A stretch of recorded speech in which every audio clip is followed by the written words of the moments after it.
Now, the Sussexes do appear to be polishing up their Hollywood credentials, though. We saw footage of Meghan partying the night away with the Hollywood A-list, the likes of the Kardashians. Lizzo was there, Katy Perry. This was at a Beyonce concert.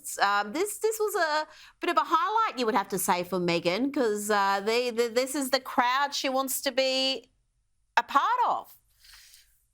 Rita, Meghan loves that headline, but is that a legitimate headline when we did see Jeff Bezos in the same space? We did see Kim Kardashian in the same space, but and all of those people taking photos, taking selfies, and Meghan gets a picture with Kelly Rowland. I mean, when I think of Kelly Rowland, I think of her in the Nelly video, on messing with some Microsoft Excel spreadsheet over a text message. I don't even think of Destiny's Child.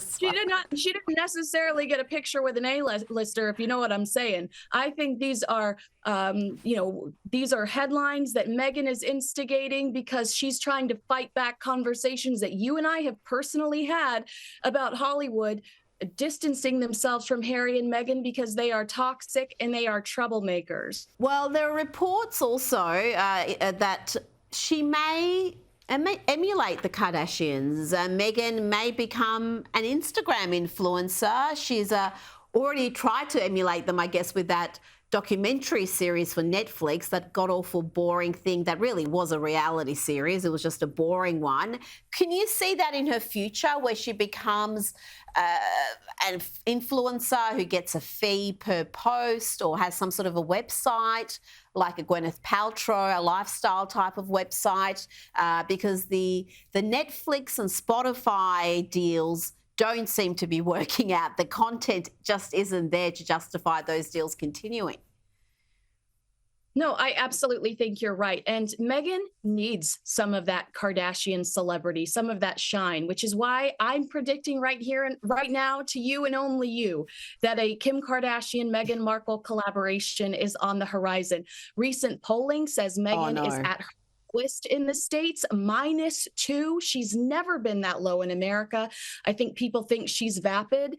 And, we are still seeing Harry pursue charity and philanthropy while Meghan is grinding and bumping to Beyonce. So I do think that she's going to pursue that celebrity lifestyle. And how easy is it to send a tweet? Obviously, her work ethic is lacking.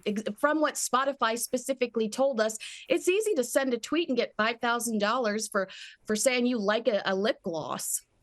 Well, yeah, that would be a lot simpler than coming up with content for a podcast.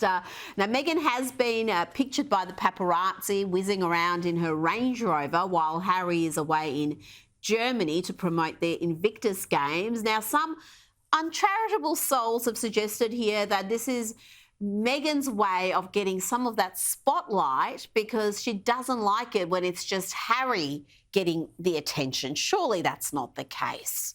Surely, Kinsey. Sure. No, she would never do such a thing. No, I mean, I do think that she was a working member of the royal family long enough to know that she should be laying low right now for Prince Harry to have the spotlight.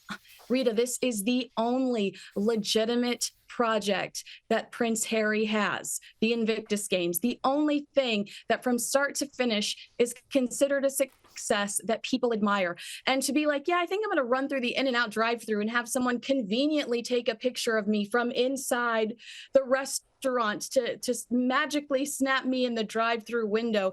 It's a little off. It makes you wonder if there's any method to the madness, because all eyes should be on Harry, because I just think that right now their brand is a mess, and it's the one thing they've got going for them that makes sense. Now, this story raised a few eyebrows last week. Amid the anniversary of Queen Elizabeth II's death, reports emerged of how Meghan tried to insert herself by the monarch's bedside in her final hours, despite the palace forbidding it. The Telly reports friends of the Prince of Wales revealed before the anniversary how the Duke and Duchess of Sussex attempted to bypass the palace's official decision over who was welcome to be by the Queen's deathbed in her final hours. It was insane, a Wales insider said. They had just spent 2 years slagging off the entire family and calling them racist. Harry had completely betrayed William, and he was holding the memoir and the Netflix series over them as well.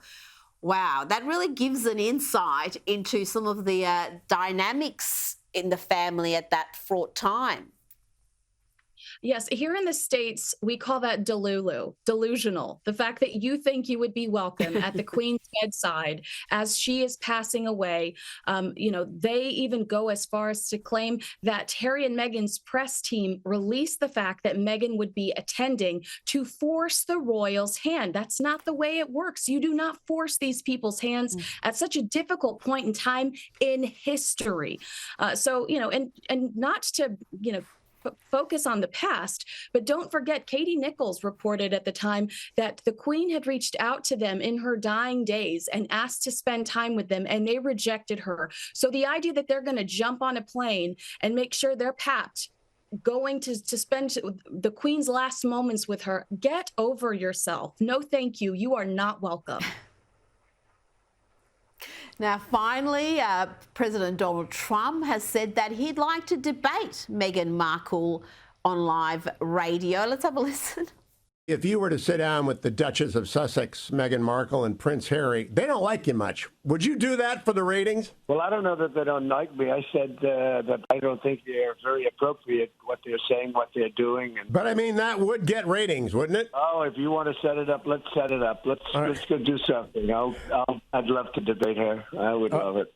You know what? I'll be in on that. That would be something where the ratings would be sky high. Meghan versus Trump. Can we make it happen, Kinsey? How can we make it happen? We keep hearing Meghan has political ambitions, and what better way to get your credentials than to go head to head with Donald Trump, the #1 enemy of the Democrats?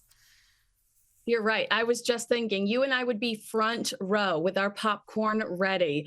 And Meghan, yes. I don't know if you have noticed, but whenever she's accepting an award, because really that's, unless she's filming a reality show, she's accepting an award. And that's the only time we hear her talk. She talks in these very generic sound bites.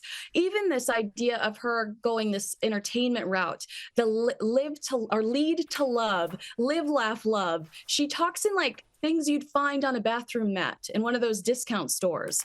She doesn't ever really expand on anything and talk and show us what she's truly about. It's just she has these buzzwords and these buzz causes that she attaches herself to.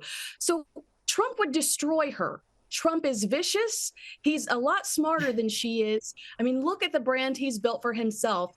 And look at the brand the royal family gave her that she's managed to destroy. So I think it would be must-see TV. And you and I, right there, front row, enjoying our popcorn. I would be there even if it was just audio, if it was a radio debate, but if you could televise it, oh my gosh. But you're so right, and I think what would be the most thrilling bit is the nickname he's going to give her, because he's expert at that. His nicknames stick. He very rarely gets it wrong. And we call them the Ginger and the Whinger, and he'll blow that out of the park. He'll come up with something that you'll go, genius. Obvious, but genius. Kinsey Schofield, thank you so much for your time. Thank you.